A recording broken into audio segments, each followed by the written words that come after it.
السلام علیکم۔ آج میں آپ کو درود پاک کے فضائل بتاؤں گی۔ حضور اکرم صلی اللہ علیہ وسلم نے فرمایا، جس نے مجھ پر ایک بار درود بھیجا اس پر 10 رحمتیں نازل ہوں گی، اس کے 10 گناہ معاف ہو جائیں گے اور 10 نیکیاں لکھی جائیں گی اور 10 درجات بلند ہوں گے۔ حضور اکرم صلی اللہ علیہ وسلم نے فرمایا کہ جس نے صبح و شام 10 بار درود شریف پڑھا اس کو قیامت کے دن میری شفاعت ملے گی۔ کثرت سے درود پڑھنے والے کو اللہ غنی کر دیتا ہے، کبھی وہ کسی کا محتاج نہیں ہوگا، اس شخص کی ساری مشکلیں آسان ہو جائیں گی۔ جس دعا کے اول و آخر میں درود پڑھا جائے وہ دعا ضرور قبول ہوگی۔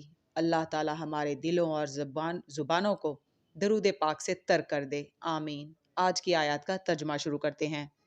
پناہ مانگتی ہوں اللہ کی شیطان مردود سے۔ شروع اللہ کا نام لے کر جو بڑا مہربان نہایت رحم والا ہے۔ ہم جس آیت کو منسوخ کر دیتے یا اسے فراموش کرا دیتے ہیں تو اس سے بہتر یا ویسی ہی اور آیت بھیج دیتے ہیں۔ کیا تم نہیں جانتے کہ اللہ ہر بات پر قادر ہے؟ کیا تمہیں معلوم نہیں کہ آسمانوں اور زمین کی سلطنت اللہ ہی کی ہے اور اللہ کے سوا تمہارا کوئی دوست اور مددگار نہیں؟ مسلمانوں، کیا تم یہ چاہتے ہو کہ اپنے پیغمبر صلی اللہ علیہ وسلم سے اسی طرح کے سوال کرو جس طرح کے سوال پہلے موسیٰ سے کیے گئے تھے؟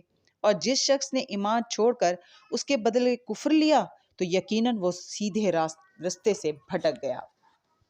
بہت سے اہل کتاب اپنے دل کی جلن سے یہ چاہتے ہیں کہ ایمان لا چکنے کے بعد تم کو پھر کافر بنا دیں، حالانکہ ان پر حق ظاہر ہو چکا ہے، تو تم معاف کر دو اور درگزر کرو یہاں تک کہ اللہ اپنا دوسرا حکم بھیجے۔ بے شک اللہ ہر بات پر قادر ہے۔ اور نماز ادا کرتے رہو اور زکوٰۃ دیتے رہو، اور جو بھلائی اپنے لیے آگے بھیج رکھو گے اس کو اللہ کے ہاں پالو گے۔ کچھ شک نہیں کہ اللہ تمہارے سب کاموں کو دیکھ رہا ہے۔ صدق اللہ العظیم۔ کل انشاءاللہ پھر ملیں گے۔ اللہ حافظ۔